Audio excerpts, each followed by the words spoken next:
From a paper napkin to a finished product in shops, there is a long and challenging road with plenty of costs. The advent of 3D printing has made prototyping ever more accessible, but when it comes to creating consumer-grade quality products, it usually requires more traditional production lines, involving different processes and assembly types. The Automated Task Planner is a web service component that can obtain the optimal configuration of the production line, given the available resources and the tasks required for completion.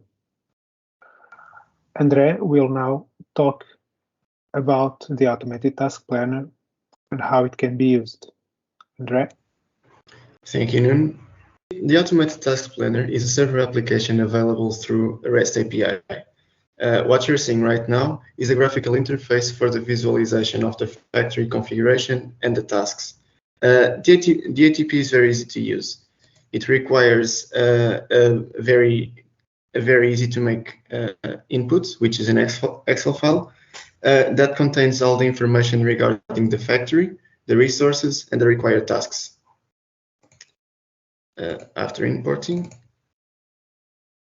it starts solving. To obtain the optimal configuration, the application uses an optimization algorithm so that all the tasks are assigned to a resource that can complete them, while at the same time minimizing the production time, the energy consumption, and the production cost.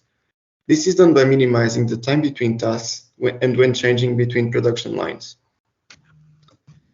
It is possible to visualize the tasks as well as some of the characteristics. And when the solving is done and the configuration is obtained, it is possible to extract them as an image or as a text file to future use. Thank you. Any questions? Yeah, André, can I please ask you, how does Automated Task Planner affect circular economy? Due to the ease of use, it's very easy and fast to introduce refurbishing tasks by the user.